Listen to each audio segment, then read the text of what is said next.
আমাদেরকে প্রত্যেককেই মসজিদের হেফাজত করা আমাদেরকে এক চেষ্টা করতে হবে। মসজিদের ভালো করার জন্য আমাদেরকে চেষ্টা করতে হবে।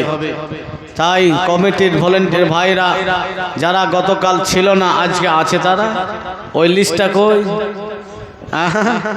যারা দেয়নি ওইটা একটু এমন এই করে দিতে হবে। আর এসব ভাইরা তোমরা আমি করব না, খুশি হয়ে খুশি হয়ে আপনারা দেন। আপনারা পরিশ্রম করছেন, এক সপ্তাহ ধরে কষ্ট করে ভিড়ছেন। আল্লাহ যেন আপনাদের এই পরিশ্রমকে যেন কবুল করে। তো বেরাদার, আমি পর্দা নিয়ে শুরুতে বলেছি, কমিটি ভাইদেরকেও বলবো, হাতে ধাগা সুতা তুলা এগুলো পড়বেন না, আর কান নাক এগুলোকে ফোড়াতে হবে না। ছেলেদেরকে ছেলের মতো, মেয়েদেরকে মেয়ের মতো। যদি ছেলেরা মেয়ের মতো পোশাক পরে, আমার ভাইরাকে দেখতে পাওয়া যে ফুল প্যান্ট একদম হাঁটুর মানে নিচ পর্যন্ত মাটিতে ছেঁচে যাচ্ছে, না, এটা শরীয়ত সম্মত না। আর যাদেরকে ওই মতো করে পড়তে হবে তাদের মানে শর্ট হয়ে যাচ্ছে। তো মা বোন ছেলে সাজিয়েন না, আর ভাই বন্ধুরা মেয়ে সাজিয়েন না। যদি কেউ এই মতো হয়, উভয় এর উপরে আল্লাহ এবং আল্লাহর ফারিস্তাদের অভিশাপ রয়েছে। অভিশাপ বুঝতে পেরেছেন? বলেন, আমি যদি আপনার জন্য বদদোয়া করে দিই, আমার দোয়া কবুল হতেও পারে, নাও হতে পারে। তো আপনাকে আল্লাহর ফারিস্তার অভিশাপ নিতে হবে না। কি করতে হবে? নবীর কথা মতো যে মতো পোশাক পরিধান করতে বলা হয়েছে সেই পোশাকগুলো আমাদেরকে পরতে হবে, ঠিক না? মেয়েদেরকে পর্দা করতে হবে, দুইটি চোখ বাদে, হাতের তালু বাদে, পায়ের তালু বাদে সব। আজকে গার্জেন হয়ে এই জায়গা ফাটা, এই জায়গা কাটা পোশাক দিচ্ছে। একজন সাবালিকা মেয়েকে এই জায়গাগুলো দেখা বাপ কেউ হারাম আছে, বাপ পর্যন্ত দেখতে পাবে না। বলেন, টিউশনের মাস্টার পাবে, কলেজের মাস্টার পাবে, আর কোন সাথী বন্ধু পাবে। তুমি বাপ হয়ে 2000-5000 টাকার ড্রেস দিচ্ছ, নিয়ে তোমার মেয়ের পর্দার যথেষ্ট হয় না, তুমি কেমন ড্রেস দিলে? তো 500 টাকার রেইনকোট গলা কিনে দিয়ে দিও না ভাই। বাপ যদি দেখতে না পায় তাহলে বলেন স্কুল ওই ড্রেস পরে যাওয়া যাবে? টিউশনে যাওয়া যাবে? রাস্তায় বেরোনো যাবে? হ্যাঁ, কখন যাবে? যদি তার পৃথিবীর সবাই তার স্বামী হয়। তো মেয়েদের স্বামী কটা হবে? এক সময় একটা স্বামী থাকবে। স্বামী যদি মারা যায়, ইদ্যত পালন করে বিবাহ করতে পারবে। একজন মাত্র স্বামী হবে, তার সামনে চলবে। এবার কি বলেন? ভাই বাবা, যদি খারাপ লাগে তো আমাকে গালি দিয়েন, যেটা কোরআন ও হাদিস আছে সেটা বলতে দিতে হবে। যারা কেউ বলে যে আমি আমার মেয়েকে পারছি না, কেউ বলছে আমি আমার ছেলেকে পারছি না, কেউ বলছে আমি স্ত্রীকে পারছি না, আমার কথা শুনে না। তো বলেন তো, নবী বলেছেন আদ-দায়ুস লা ইয়াদখুলুল জান্নাহ, যারা দায়ুস হবে তারা জান্নাত তো দূরের কথা, জান্নাতের খুশবু পর্যন্ত পাবে না। তো দায়ুস কারা? আপনাদের আমাদের বাদিয়া ভাষায় যদি বুঝতে হয় তাহলে আপনাকে দায়ুস আমি বলে বুঝিয়ে দিচ্ছি। আমরা সমাজে বলি ভাঁড়ুয়া বলি, আপনারা বলেন কি? আমাদের সদিকে বলে ভাঁড়ুয়া, মানে ও কেউ বলে না স্ত্রী কথায় উঠা বসা। নারে তাকবীর, নারে রিসালাত। জনাব মোস্তফা সাহেবের নামে 5000 টাকা করিয়েছে দান, তুমি কবুল করো গো পাক সুবহান। 500 করে এসছে, 1000 এসছে, এখন 5000 দিয়েছে। সবাই সবার জন্য একবার হাত উঠান তো। আর আংটিও এসছে, আরো ভাইদের কাছে বোনের কাছে চাইছি, যদি টাকা না থাকে তো একটা করে আংটি খুলে দেন, না হলে মা বোন পলা দিয়ে দেন। অংশগ্রহণ করার চেষ্টা করে একবার দোয়া করে। আল্লাহুম্মা আমিন। লাকাল হামদু ইয়া আল্লাহ, ওয়াসসালাতু ওয়াসসালামু আলাইকা ইয়া রাসূলুল্লাহ, ইয়া রাব্বাল আলামিন, গফুরুর রহিম, আহকামুল হাকিমিন। মাবুদ মাওলা, তাহাজ্জুদের সময় গভীর রাতের দোয়া তুমি আল্লাহ কবুল করো। আর এতগুলো তোমার বান্দা এবং আমি মা বোন ছোট ছোট বাচ্চারাও হাত উত্তোলন করে রয়েছে। মাবুদ দয়া করে মেহেরবানি করে তুমি আমাদের এই দোয়াকে কবুল করে নাও। 5,000 টাকা, 2,500 টাকা, 1200 টাকা, 500 টাকা শুরু থেকে নিয়ে এখন পর্যন্ত যতগুলো দান করেছে, কেউ মায়ের জন্য, কেউ বাবার জন্য, কেউ দাদুর জন্য, কেউ দাদির জন্য, কেউ নানার জন্য, কেউ নানির জন্য, কেউ ভাইয়ের জন্য, কেউ বউয়ের জন্য, কেউ বোনের জন্য, আত্মীয় স্বজনের জন্য, আল্লাহ সকল দানকে তুমি কবুল করে নিয়ে সমস্ত মারহুমিনের কবরগুলোকে জান্নাতের টুকরা বানিয়ে দাও। জান্নাতি খাবার, জান্নাতি হাওয়ার, জান্নাতি মেওয়া, জান্নাতি বিছানা তুমি দান করে দাও। সাল্লাল্লাহু তাআলা আলা খায়রি খালকিহি ওয়া নূর আরশিহি মুহাম্মাদিন ওয়া আলিহি ওয়া আসহাবিহি আজমাইন। আমিন আমিন। বিহাক্ক লা ইলাহা ইল্লাল্লাহু মুহাম্মাদুর রাসূলুল্লাহ। তো বন্ধুগণের আমার, হযরতে খাদিজা কেমন ভালোবাসলেন একটু ঝলক লেলেন। খাদিজা এত ভালোবেসেছিলেন নবীকে, নবীর খাদিজার সময়টা নবীর যেন সব দুঃখ খাদিজা দূর করে রাখতেন। জোরে বলেন সুবহানাল্লাহ। বন্ধুগণের আমার, চাচা জান জানাবে আবু তালিব আমার আপনার নবীকে যেন পাহারাদার মতো কাজ করেছেন। বন্ধুগণ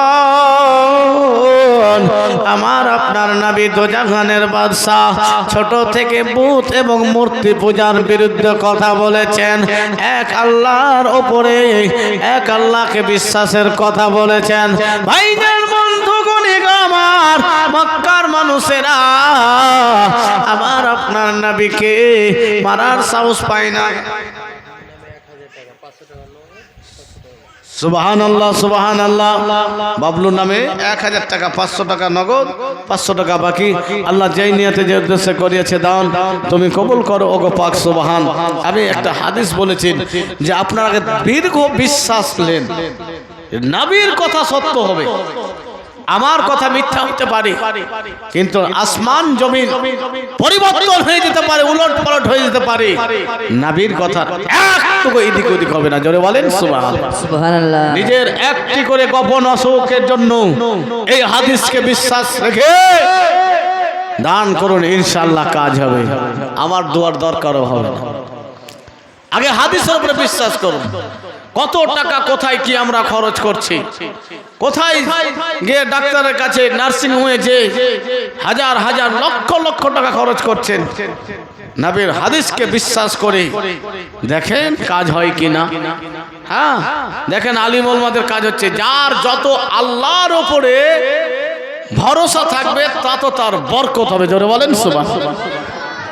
এমন কোন গ্রাম নাই যে কথায় মৌলভী সাহেবদেরকে আলোচনা হয় না যে মৌলানা সাহেবের বেতন কম, কিন্তু মৌলানা সাহেবের দেখেন পরিবার ঠিকঠাক চলছে। হ্যাঁ আলহামদুলিল্লাহ।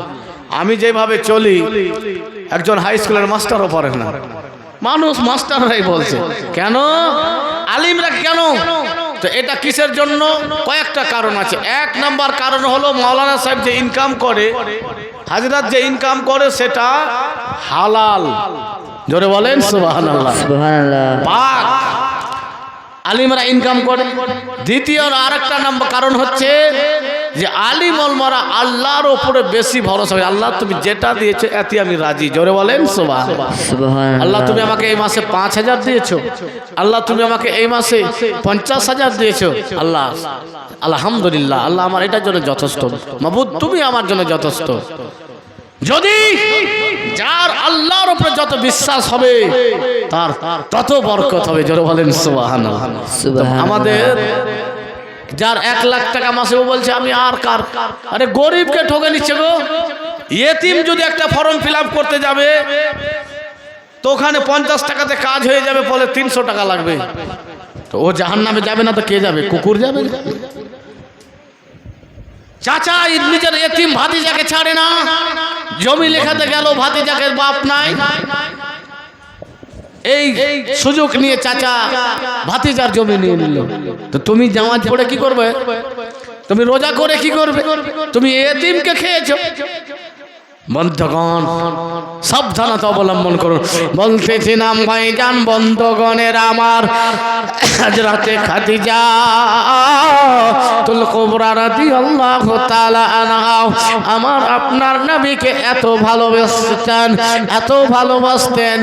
নবী আমার যখনই খাদিজা বলে ডাক দিতেন রাতে খাদিজার সঙ্গে সঙ্গে গেটখানা খুলে দিতেন। বন্ধগণের আমার হযরতে রাসূল পাক সাল্লাল্লাহু তাআলা আলাইহি ওয়াসাল্লামের জীবনী আমার মতো ছোট্ট মাওলানা বলে বলে সম্ভব না।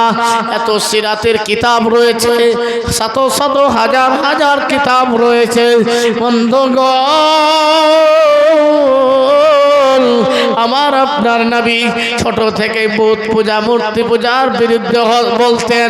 ভাইজান বন্ধুগণের আমার মক্কার মানুষেরা আলোচনা শুরু করলো, আবু তালিবের মুখের দিকে তাকিয়ে যেন কেউ কিছু বলতে পারছে না। একদিন কিছু মরণ সর্দার সমাজের নেতারা আবু তালিবের সামনে আসলো এবং এসে বলল, আবু তালিব, ও আবু তালিব বলো বলো, আমরা তোমার জন্য তোমার ভাতিজা মুহাম্মদকে কিছু বলতেছি না। ব্যাপারটা কি? তোমার ভাতিজা আমাদের বাপ দাদার ধর্মকে মিথ্যা বলছে, ভুল বলছে। জনাবে আবু তালিব তুমি তোমার ভাতিজাকে সাবধান করে দাও, সাবধান করে দাও, সাবধান করে দাও। জনাবে আবু তালিব যখন আমার আপনার নবী চাচাজান আবু তালিবের কাছে এসেছে, জনাবে আবু তালিব বলতেছেন, ভাতিজা মুহাম্মদ তুমি কিছুদিনের জন্য রে বেটা দাওয়াতের কাজ বন্ধ করে দাও। সেই সময় আমার নবী বলেছেন, চাচা তুমি আমাকে মতো বলছো? বলে আমার দ্বারা একাই সম্ভব হবে না, আমি বয়স্ক অবস্থায় রয়েছি বেটা, সবার সঙ্গে মোকাবিলা আমি করতে পারবো না। মক্কার আরো কিছু মুশরিক কাফির এরা নবীর কাছে এসেছিলেন এবং বলেছিলেন, মুহাম্মদ তুমি যদি মক্কার সব থেকে সুন্দর রমণীকে বিবাহ করতে চাও দিয়ে দেওয়া হবে, তোমার খাদিমা হিসাবে চাও দিয়ে দেওয়া হবে, টাকা চাও দিয়ে দেওয়া হবে, পয়সা চাও তুমি যা চাইবে তাই তোমাকে দিয়ে দেওয়া হবে, কিন্তু শর্ত থাকবে তুমি আমাদের বাপ দাদার ধর্মকে খারাপ বলিও না। বন্ধুগণের আমার এত বড় অফার হযরতে রাসূল পাক সাল্লাল্লাহু তাআলা আলাইহি ওয়াসাল্লামের কাছে এসেছিল। তারপরে আমার নবীর উত্তর ছিল, ও মক্কার মানুষেরা,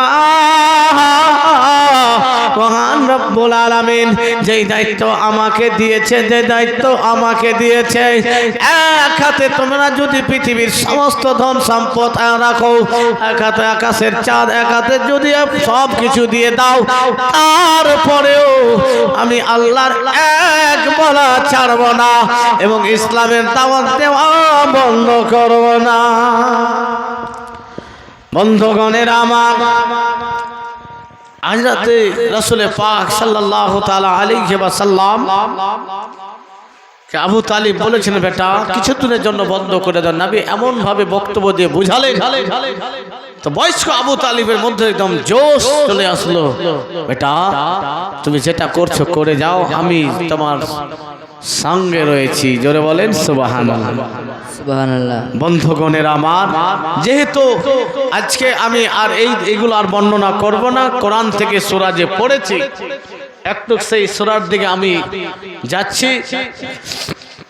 আল্লাহর কোরআন বলছেন, ইজা জা নাসরুল্লাহি ওয়াল ফাতহ, যখন আসবে আল্লাহর পক্ষ থেকে সাহায্য এবং বিজয়, ওয়া রাআইতান নাস ইয়াদখুলুনা ফি দীনিল্লাহি আফওয়াজা, এবং তুমি দেখবে যে মানুষ দলে দলে তোমার ধর্মকে কবুল করছে। জোরে বলেন সুবহানাল্লাহ। আল্লাহ বলছেন, নবী গো তুমি যখন আসবে আল্লাহর পক্ষ থেকে সাহায্য এবং বিজয়, তো তুমি মানুষকে দেখবে তোমার ধর্মকে, আমার ধর্মকে, দ্বীনকে দল দল হয়ে কবুল করবে। জোরে বলেন সুবহানাল্লাহ।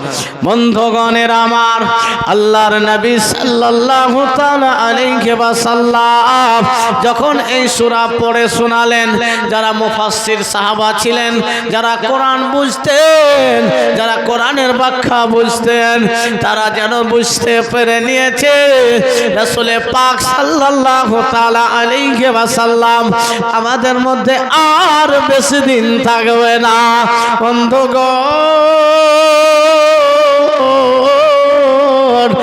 রাতে আবু বকর সিদ্দিক রাদিয়াল্লাহু তাআলা আনহুর অন্যান্য সাহাবায়ে কেরামগণ রয়েছে। আমার নবী, আপনার নবী সাল্লাল্লাহু তাআলা আলাইহি ওয়াসাল্লাম সাহাবাদেরকে বোঝাচ্ছেন, ও আমার সাহাবারা বলো বলো, ও আমার সঙ্গীরা তোমরা বলো, আমি কি তোমাদের কাছে আল্লাহর দিন পৌঁছে দিইনি? আমি কি তোমাদের কাছে আল্লাহর দিনের আকাম পৌঁছে দিইনি? আমি কি কোনো রকমের বখিলতা বা কৃপণতা করেছি নাকি? সমস্ত সাহাবারা যারা বলছেন, না ইয়া রাসূলুল্লাহ, আপনি বর্ণনা এমন ভাবে করেছেন আমাদের কাছে আলোকময় হয়ে রয়েছে, দিনের মতো উজ্জ্বল হয়ে রয়েছে। ভাইজান বন্ধুরা আমার, আমার আপনার নবী সাল্লাল্লাহু তাআলা আলাইহি ওয়াসাল্লামের বক্তব্য ছিল, নবী বলতেছিলেন, সাহাবারা শুনো, আল্লাহ যখন কালে কালে সময় সময় নিজের নবীকে রাসূলকে পাঠায়, যেটা দায়িত্ব দেয়, দায়িত্ব পালন করার পরে কি হয়? নবী আমার বলছেন, আল ইয়াউমা আকমালতু লাকুম দীনাকুম, আজকের দিনে আমি তোমাদের জন্য দিনকে সম্পূর্ণ পূর্ণ করলাম। এই আয়াত নবী আমার পাঠ করলেন। নবীর সাহাবা, মুফাসসির সাহাবা, নবীর সাহাবা, বয়োজ্যেষ্ঠ সাহাবা হযরত আবু বকর সিদ্দিক রাদিয়াল্লাহু তাআলা আনহু যেন কান্না করতে শুরু করে দিয়েছেন। ইয়া রাসূলুল্লাহ, ইয়া হাবিবাল্লাহ বলে কান্না করতেছেন। যারা কম বয়সের সাহাবা ছিল, তারা হযরত আবু বকর সিদ্দিক রাদিয়াল্লাহু তাআলা আনহুর দিকে দেখতেছেন, ব্যাপারটা কি, বুড়া আবু বকর সিদ্দিক কেন কান্না করতেছেন? নবী তো কিছু এমন বলেনি। বন্ধুগণের আমার, যারা কোরআন বুঝতেন, কোরআনের ব্যাখ্যা বুঝতেন, সমস্ত সাহাবারা বুঝে গিয়েছিলেন নবী আমার আমাদের মধ্যে আর বেশি দিন থাকবে না। আয়াত অবতীর্ণ হয়েছে, যে আয়াতকে নিয়ে ইহুদিরা পর্যন্ত বলেছে, যদি এই আয়াত আমাদের নবী মুসার উপরে অবতীর্ণ হতো, সেই দিনকে আমরা ঈদ হিসাবে মেনে নিতাম। জোরে বলেন সুবহানাল্লাহ, সুবহানাল্লাহ। বলে কোরআনের খুশি নাই, ঈদ নাই। বলে হাদিস ও কোরআন থেকে বলে ঈদ দুইটি।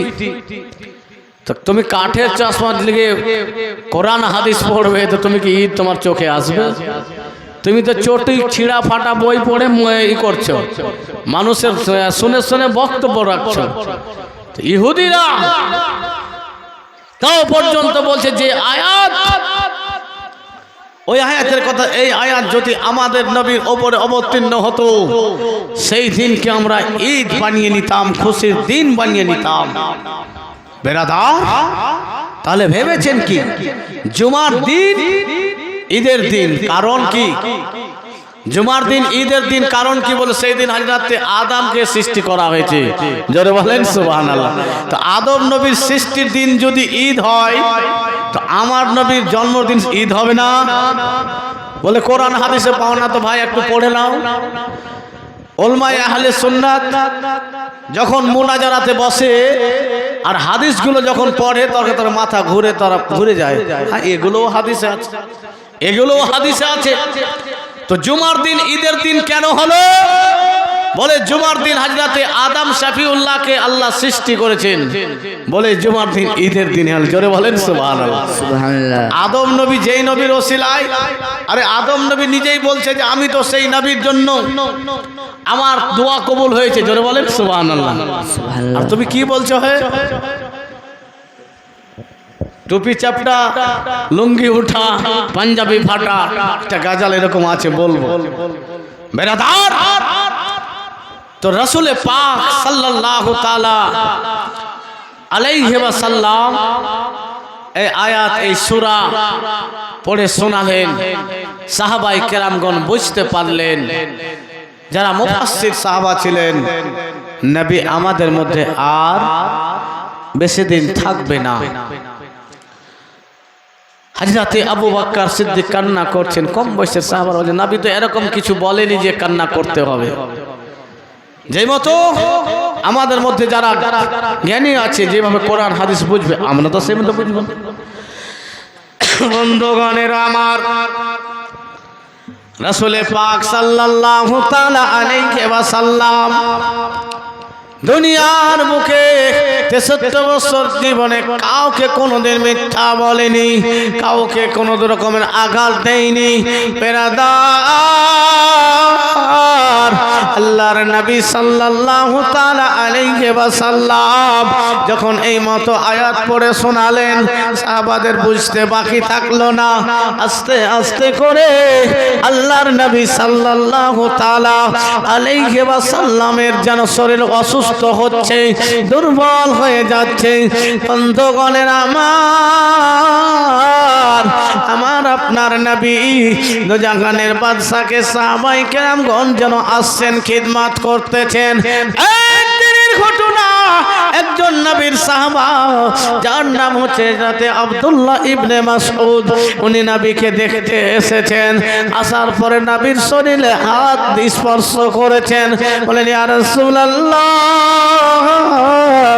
নবী গো, আপনার শরীরে এত তাপ, এত তাপ, মনে হচ্ছে দুইজন মানুষের তাপ আপনার শরীরে রয়েছে। বলে, হ্যাঁ আমার সাহাবা শোনো, আমার শরীরে তাপ অনেক রয়েছে। মানুষ হাত রাখতে পারে না, হাত স্পর্শ করে থাকতে পারে না। বন্ধুগণের আমার, নবী আমার শরীরে যেন জ্বর প্রচন্ড রয়েছে, নামাজের সময় হয়েছে।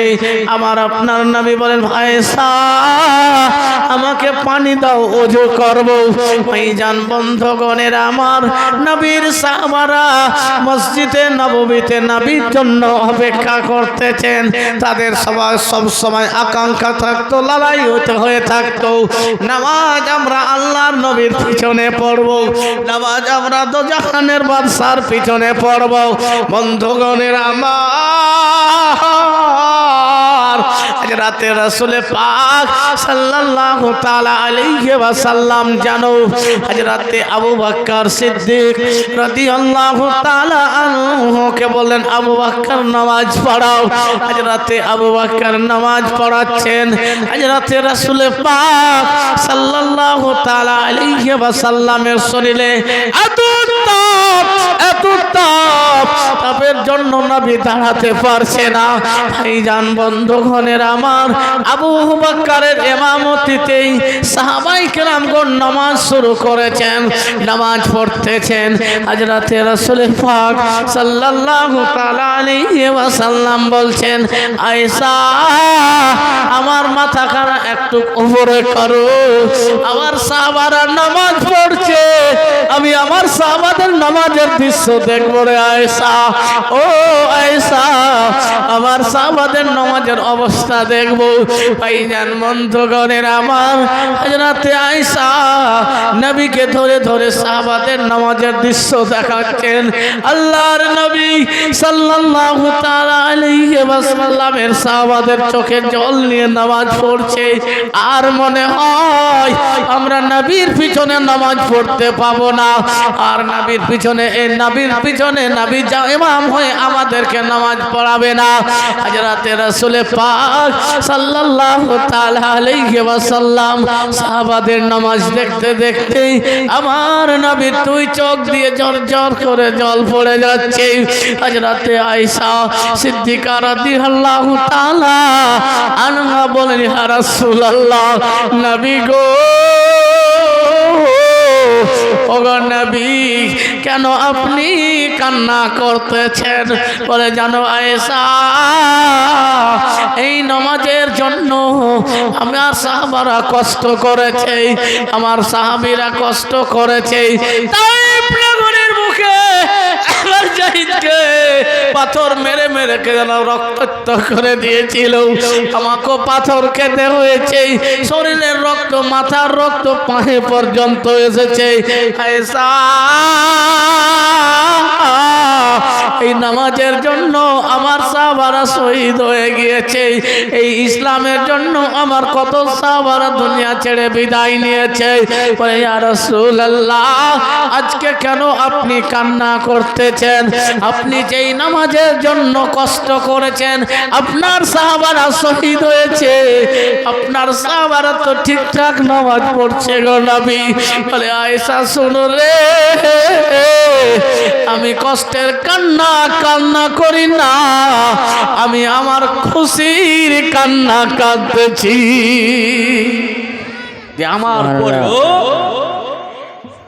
আমার পরেও আমার সাহাবারা নামাজ পড়বে, তারপরে নামাজ চালু থাকবে। জোরে বলেন সুবহানাল্লাহ।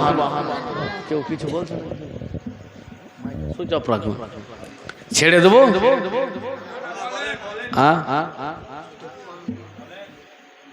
আচ্ছা, এটা ঘটনা বলে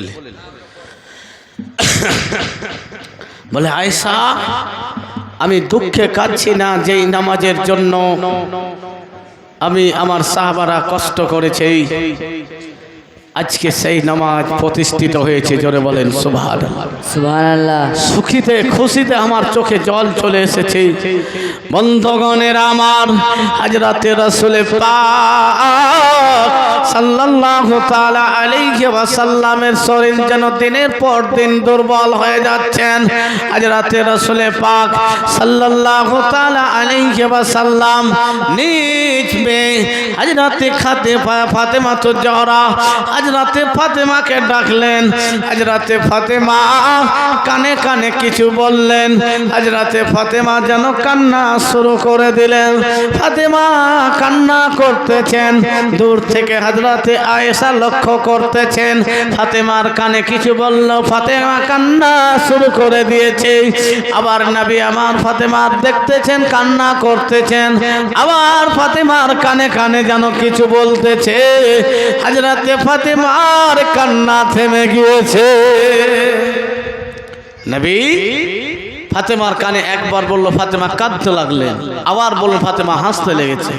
হযরতে আয়েশা দেখলেন ব্যাপারটা কি, একবার কাঁদছে একবার হাসলো। জিজ্ঞাসা করলেন, ফাতেমা বলো কি ব্যাপারটা, তুমি কাঁদছে, কান্নার ব্যাপারটা বলো আর হাসার কারণটাও বলো।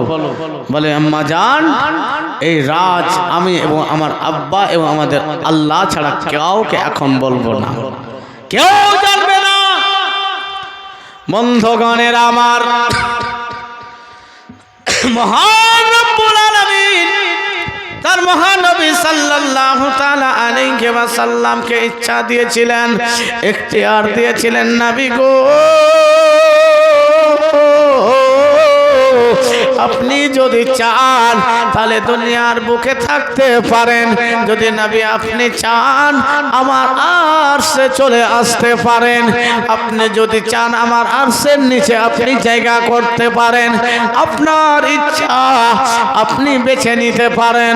ভাইজান, বন্ধুগণের আমার, হযরতে রাসূল পাক সাল্লাল্লাহু তাআলা আলাইহি ওয়াসাল্লাম আমাদেরকে কত ভালোবাসেন, আমাদের গুনাহগার উম্মতকে কত ভালোবাসেন।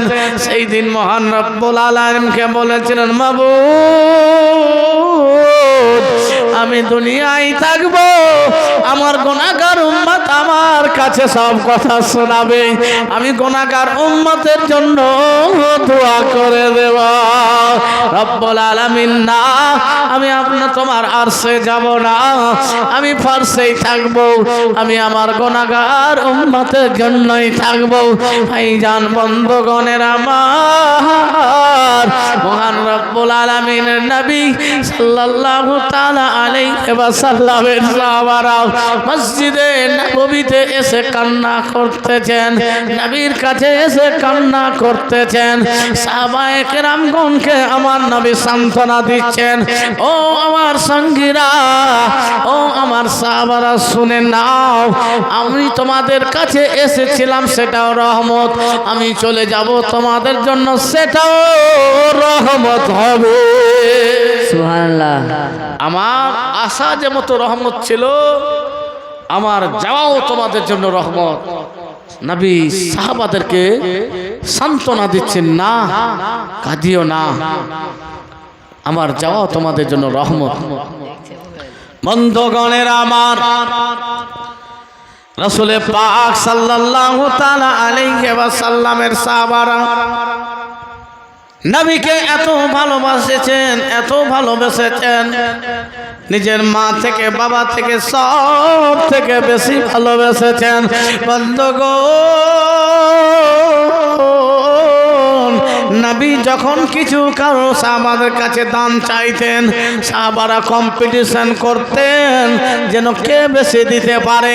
হযরত আবু বকর সিদ্দিক রাদিয়াল্লাহু তাআলা আনহু এত দানি ছিলেন, এত দানি ছিলেন, তিনি প্রতিদিন ফাস্ট হতেন। একদিন হযরত ওমর ফারুক রাদিয়াল্লাহু তাআলা আনহু যেন এই কথা মনে মনে করলেন, আমি একদিন ফাস্ট হব। আমার নবী যুদ্ধের জন্য সাহাবীদেরকে অর্থের কথা বলেছিলেন, সাহাবারা যেন যে পরিচে দিয়ে আসেন। হযরত ওমর ফারুক এক নাম্বার হবে বলেই বাড়িতে যতগুলো সামান ছিল সব কিছুর অর্ধেক অর্ধেক করে নবীর কাছে উপস্থিত করেছেন। তারপরে হযরত আবু বকর সিদ্দিক রাদিয়াল্লাহু তাআলা আনহু যেন নবীর নিকটে আসলেন। হযরত ওমর ফারুক দেখতেছেন আজকে আবু বকর কত কি দান করে, আমি দেখব। বন্ধুগণ, আবু বকরের দানের জিনিস থেকে আমার আপনার নবী বলেছিলেন, আবু বকর বলো তোমার বাড়িতে আর কিছু আছে কিনা। সেই সময় হযরত আবু বকর সিদ্দিক রাদিয়াল্লাহু তাআলা আনহু বলেছেন, ইয়া রাসূলুল্লাহ, আমার বাড়িতে আল্লাহ এবং আল্লাহর রাসূল ছাড়া আর কিছু না। সুবহানাল্লাহ। এই জান বন্ধুগণের আমার, কোনদিন কোন সাহাবা আবু বকরের সামনে হতে পারতো না, তাই সাহাবারা নবীর জন্য কাঁদছেন, আইরে নবী আমাদের মধ্য থেকে বিদায় নেবেন। বন্ধুগণের আমার, মদিনার মানুষেরা যেন আগে থেকে যেন হতাশ ছাড়া হয়ে যাচ্ছেন। ও বেরাদার, লম্বা ঘটনা সংক্ষেপে করলাম। আল্লাহর নবী সাল্লাল্লাহু তাআলা আলাইহি ওয়াসাল্লামের আত্মাখানা কবজ হলো। নবী যেন এক মুহূর্তের জন্য যেই মতো কোরআনের বিধান অনুযায়ী এক মুহূর্তের জন্য বেয়াত্তা বের করা হলো, আবার নবীকে ফিরিয়ে দেওয়া হয়েছে। বন্ধুগণ, মদিনাতে এলান হয়ে গেল, নবী দুনিয়া ছেড়ে বিদায় নিয়েছেন। নবীর সাহাবা হযরত বেলাল নবীকে এত ভালোবাসতেন, এত ভালোবাসতেন, বেলাল যেন পাগলের মতো গড়াগড়ি খেয়ে কান্না করছেন। হযরত ফাতেমা কান্না করছেন, নবীকে জড়িয়ে ধরে ধরে কান্না করতেছেন। দুই ভাই হাসান ও হুসাইন নানাকে ভালোবাসতেন, নানার কোলে চড়তেন উঠতেন। হযরত হাসান হুসাইন কান্না করতেছেন। বন্ধুগণের আমার, মদিনাতে খাওয়া দাওয়া বন্ধ হয়ে গিয়েছে। মদিনার মসজিদে নববীতে আজান পর্যন্ত হচ্ছে না, সাহাবারা সময় মতো আজান পর্যন্ত হচ্ছে না। মসজিদে নববীতে জামাত পর্যন্ত হয় না।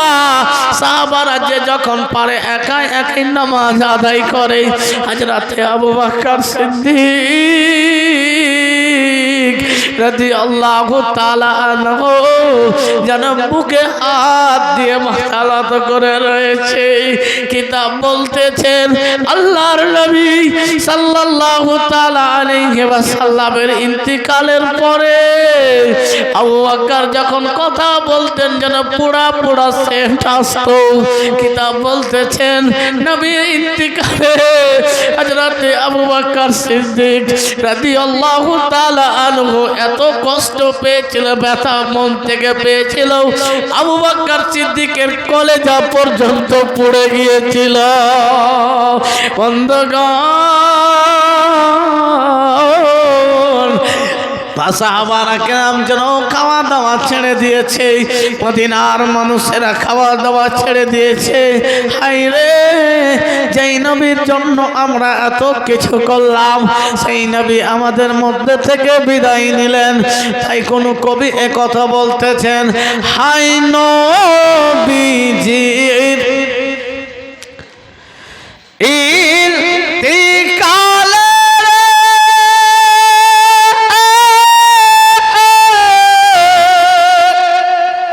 কান্দাইলেন সকলে রে আমার, নবীর ইন্তিকালে। জোরে বলেন ইয়া রাসূলুল্লাহ, রাসূলুল্লাহ। হায় নবীজির ইন্তিকালে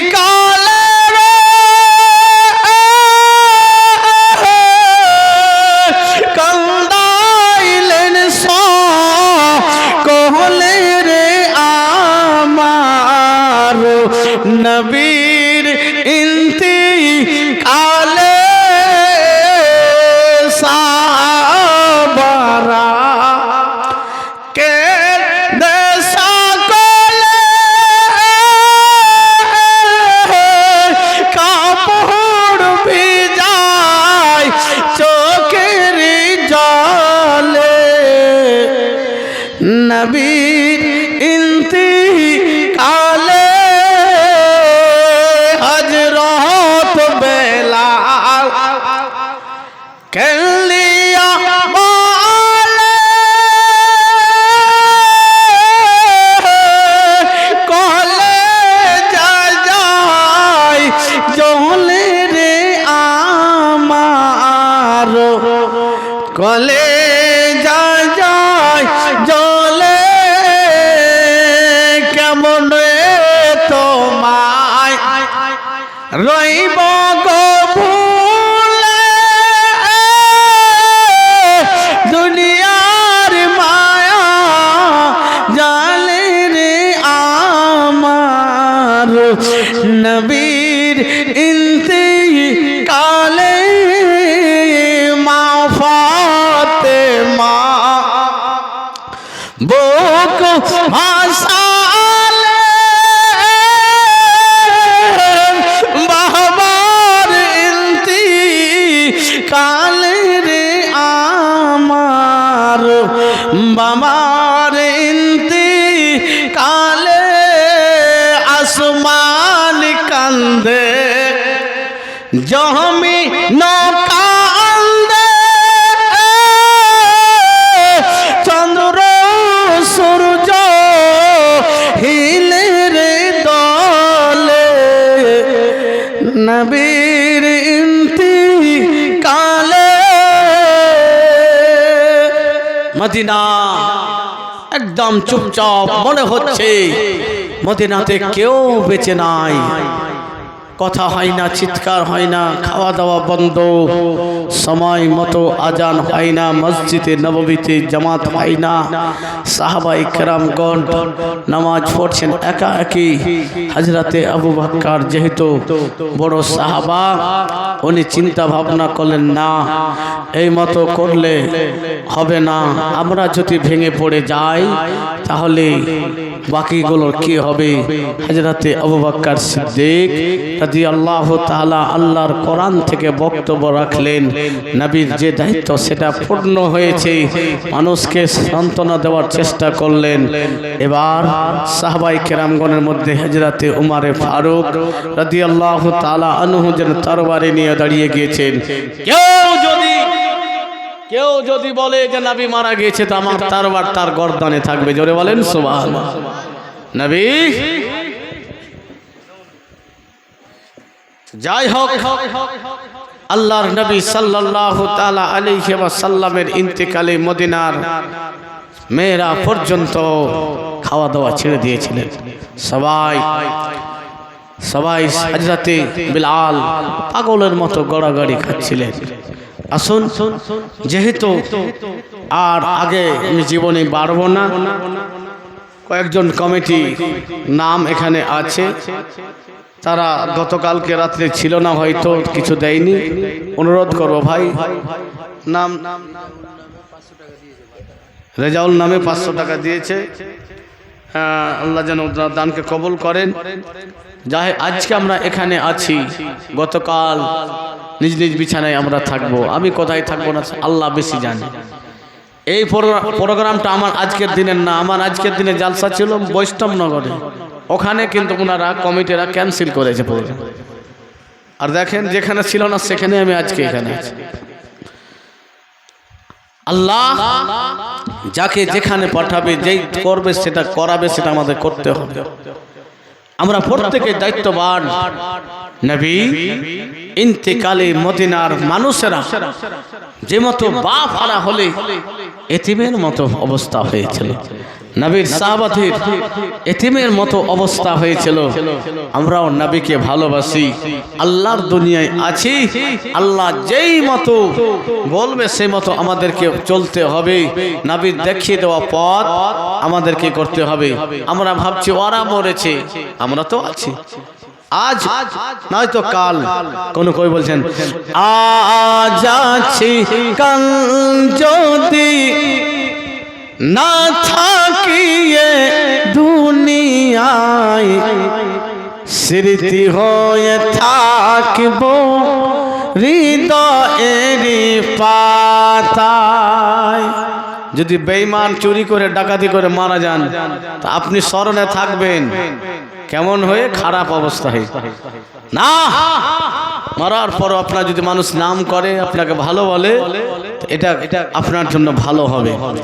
স্মৃতি হয়ে থাকবো হৃদয়েরই পাতায়, স্মৃতি হয়ে থাকবো হৃদয়েরই পাতায়। গজলটা বলবো, ভালো লাগছে না? না ঘুম এসছে নাকি আপনাদেরকে? নারে লাগান তো, নারে তাকবীর, আর জোরে লাগান তো, নারে তাকবীর, নারে রিসালাত। তো যেহেতু লাস্ট মুহূর্তে আছি, কিছু কিছু যে যার 10 টাকা 20 টাকা যা আছে একটু দিয়ে অংশগ্রহণ করেন। আর কমিটি কোনগুলো ভাই ইয়ে আছে দেখেন। আচ্ছা, মেম্বার সাহেব আছে, ডালিম শেখ, ওয়াসিম আকরাম, কাজল হয়ে গেছে না? আচ্ছা, এফরাজুল, হাসান শেখ এবং আমিন হয়ে গেছে, মাহবুব শেখ। আপনারা একটু আসুন, দিয়ে আপনার নিজের মূল্যবান কিছু দান করে যান। স্মৃতি হয়ে থাকবো হৃদয়েরই পাতায়, স্মৃতি হয়ে থাকবো হৃদয়েরই পাতায়।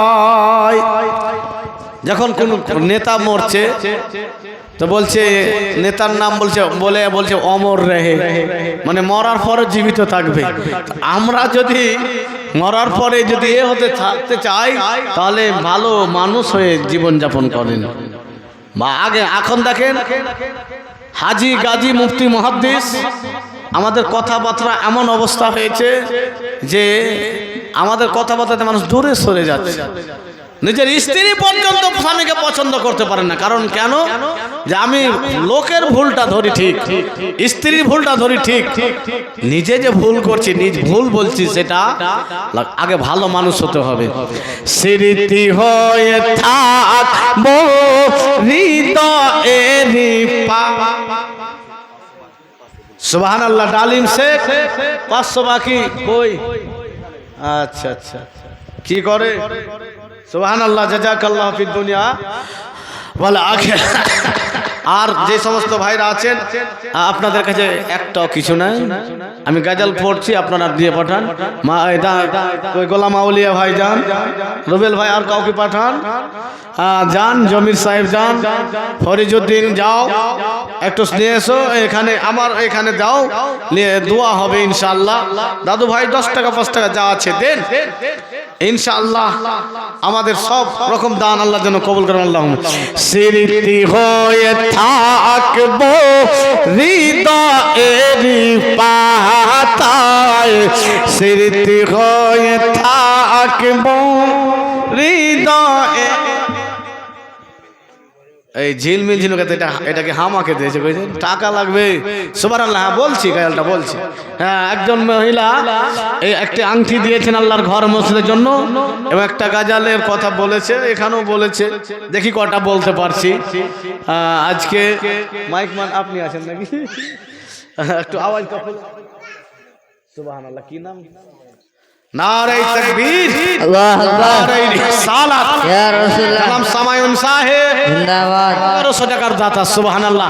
আরেকজন ভাই 200 টাকা দিয়ে গেছেন, আরেকজন আল্লাহর বান্দা দিয়ে গেছেন, দেন তার চট করে দেন। স্মৃতি হয়ে থাকবো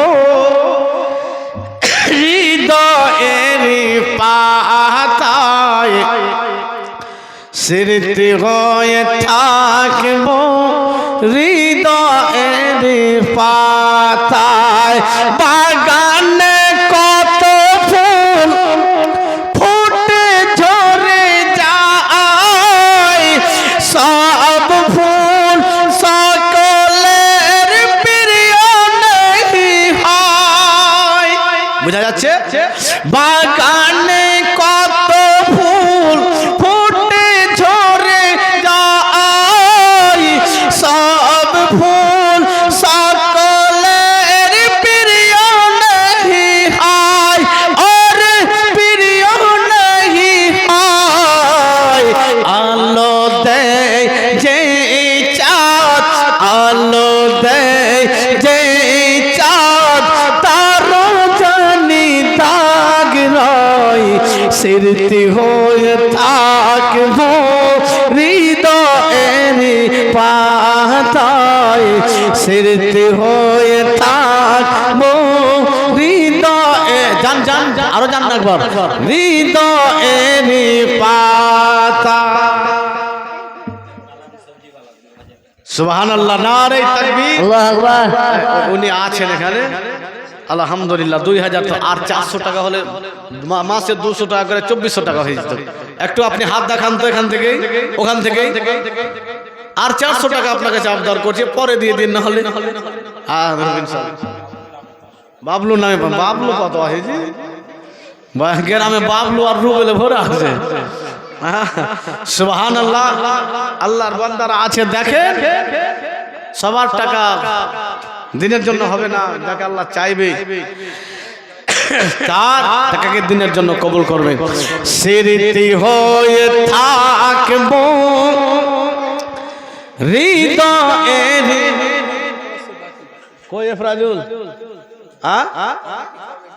বাপরে, এত ডাকার পরে এখানে আসেন তো, আল্লিব না আপনাকে টাকা, একটু আসেন আসেন আসেন আসেন। সুবহানাল্লাহ, এত ভুল বলে। সুবহানাল্লাহ, না মানে 3500 টাকা গেল। কি নাম বললেন? কালাম। নারে তাকবীর, জোরে লাগা, নারে তাকবীর, নারে রিসালাত। জনাব আবুল কালাম সাহেব 3500 টাকার দাতা। সুবহানাল্লাহ, জাযাকাল্লাহু ফিদ দুনিয়া ওয়াল আখিরাহ। একজন 5000 টাকা পেয়েছি না চেয়ে, আর একজন যদি কেউ 5000 হয়ে যেতেন। মা বোনরা, এই গ্রামের মা বোনরা মনে হয় ভান্ডারের টাকা পায় না। এই দেখেন তো গোলাম আউলিয়া ভাই, একটা কোনো মা 1000 টাকা ভান্ডারে দিতে বলেন। স্মৃতি সুবহানাল্লাহ। আচ্ছা আচ্ছা, এটাও একটা কোয়ালিটি। 2 ব্যাগ সিমেন্ট, একজন লালটু, একজন ওয়াসিম। তো আমার কমিটির ভাইরা এক ব্যাগ করে সিমেন্ট হয়ে যাক। হ্যাঁ হ্যাঁ, ইনশাআল্লাহ হবে। দেখেন মা বন্ধু থেকে সিমেন্ট লাগেন যান হ্যাঁ সুবহানাল্লাহ। আজ আছি কাল যদি না থাকি এ দুনিয়ায়, স্মৃতি হয়ে থাকবো হৃদয়ের পাতায়, স্মৃতি হয়ে থাকবো হৃদয়ের পাতায়। তো বন্ধুগণের আমার কয়েকটি গাজালের কথা অনুরোধ হয়ে আছে। একটা কারবলার গাজাল আমার ভাইরাল আছে মোবাইলে, সেটা শুনতে চেয়েছে। এখানে এখানে 2টা গাজাল লিখেছে, কিন্তু টাকা কিছু দেওয়া পাঠায়নি। তো ওই বোন বা মা যে মাসি হয় সালাম দিয়েছেন, ওয়ালাইকুম আসসালাম ওয়া রাহমাতুল্লাহ। ঠিক আছে, 2টা বলেছে, এখানে বলার চেষ্টা করব। ঝিলমিলে কথা বলেছে। তো আমার দাদু ভাইরা অংশগ্রহণ খুব ঠিকঠাক করছেন, আলহামদুলিল্লাহ। আল্লাহ যেন আপনাদের প্রত্যেককে যেন বালা মুসিবত যেন আল্লাহ যেন উঠিয়ে নেয়, আল্লাহুম্মা আমিন। সকলে আল্লাহুম্মা আমিন।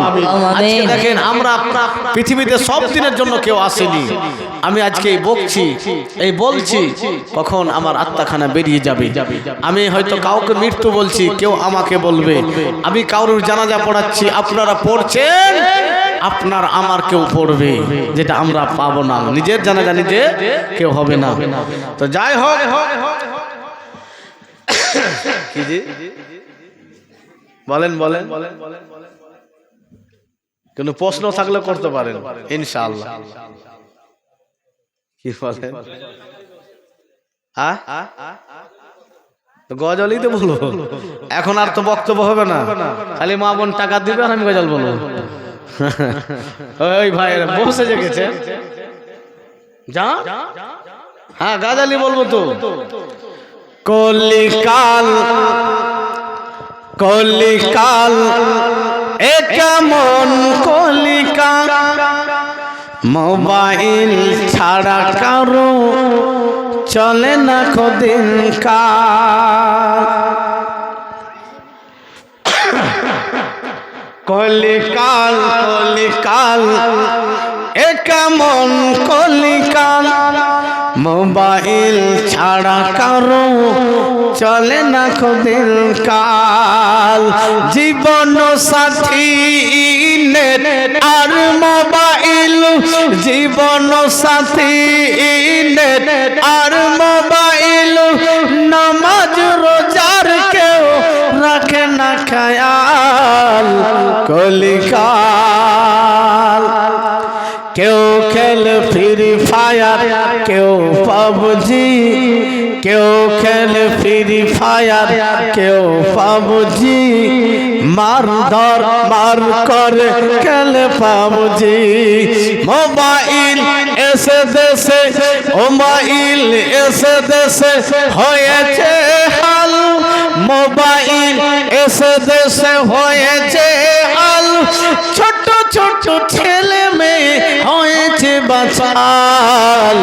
কলিকাল যারা বয়স্ক বয়স্ক আছে হয়তো মোবাইল ব্যবহার করে না, তারা এই গজলগুলো একটু কম বুঝবে।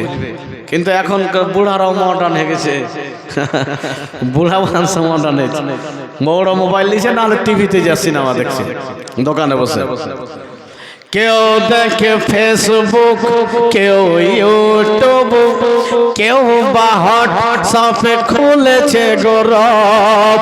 কেউ দেখে ফেসবুক, কেউ ইউটিউব, কেউ বা হোয়াটসঅ্যাপে খুলেছে গ্রুপ। কেউ বা ভিডিও কল করে গোলমাল, কেউ বা ভিডিও কল করে গোলমাল। মোবাইল কেড়েছে সুখের কপাল। কলিকাল আগে ভাই বন্ধুরা আমরা মানে সে ছিল সঙ্গে সাথী লাগতো, এখন লাগে না, এখন ঘরের ভিতরে কাজ হয়ে যাচ্ছে।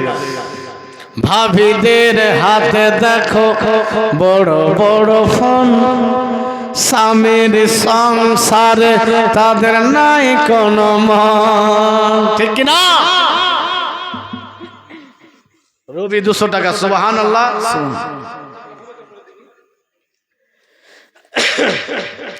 ভাবিদের, ভাবির গাল দিয়ে না, ওই ভাইদেরও বলবো, ভাবিদের হাতে দেখো বড় বড় ফোন, স্বামীর সংসারে তাদের নাই কোনো মান। ভাবিদের হাতে দেখো বড় বড় ফোন, স্বামীর সংসারে তাদের নাই কোনো মান।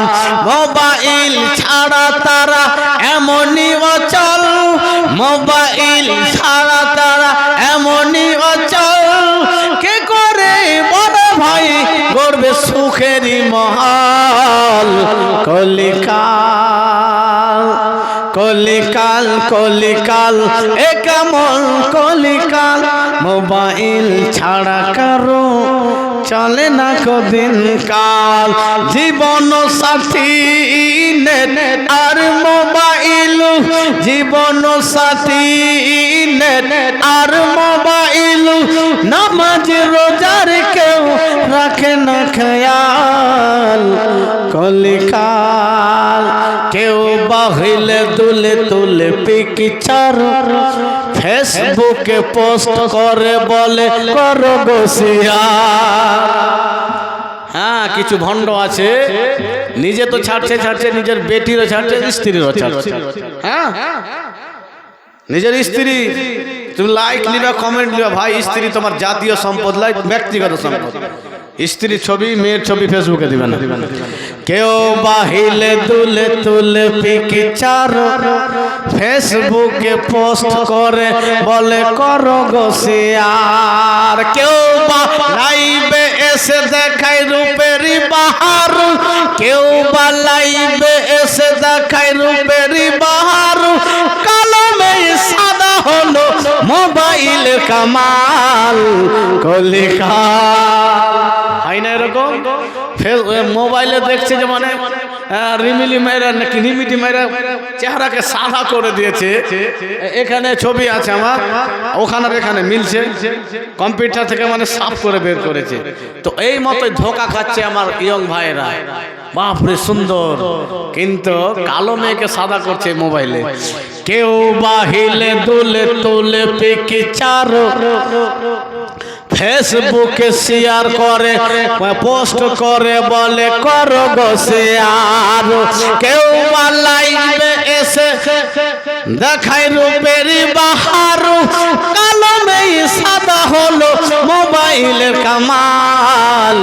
কলিকাল কলিকাল কলিকাল এ কেমন কলিকাল, মোবাইল ছাড়া কারো চলে না কদিন কাল। আল্লাহুম্মা সাল্লি আলা সাইয়্যিদিনা মাওলানা মুহাম্মদ ওয়া আলা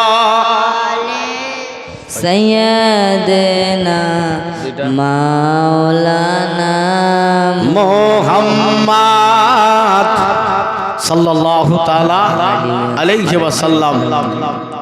তো বেরাদার, মোবাইল আমাদের দরকার আছে, মোবাইলের ভালো দিকও আছে তো মন্দ দিকও আছে, ঠিক না? আমরা অধিকাংশই এখন যেই সমস্ত ভাই বোনের ক্লাস 9-এ 10-এ 11-এ উচ্চ মাধ্যমিক ক্যান্ডিডেট আছে, তাদেরকে বই খাতার সঙ্গেই অধিকাংশ সময় কাটাতে হবে, না হলে আমাদের মুসলমান সমাজ থেকে ডাক্তার, প্রফেসর, ইঞ্জিনিয়ার, উকিল, হাকিম দরকার আছে না? না হলে আমরা আগে কি, জ্ঞান যদি না হয় তাহলে সমাজ পরিবর্তন আসবে না। অন্ধকারে চলতে গেলে আলোর দরকার আছে, লাইটের দরকার আছে। তাই বোন, তুমি পড়াশোনাতে মন দাও, ভাই বাবু ধন পড়াশোনায় মন দাও, তুমি তোমার সিলেবাসটাকে কমপ্লিট করো। সেই মতনই কোরআন শরীফ আমাদের প্রত্যেকের সিলেবাস, যেখানে অন্যায় নাই সব উল্লেখ করা রয়েছে, কিয়ামতে আমরা কেমন করে পরিত্রাণ পাবো সেটার সিলেবাস কোরআন আছে। কোরআনকে আমাদেরকে শিখতে হবে। কোন সেরি মে তুমি কে বাত ফেসবুকেতে ছবি ছেড়ে করছো কেন ঠিক কিনা? ঘুম এসছে। আমি বলতে বলতে বলতে আজকে একটু গলাটা হয়ে গেল। যাই হোক, আলহামদুলিল্লাহ, আল্লাহ যেন আপনাদের এই উপস্থিতিকে যেন কবুল করে।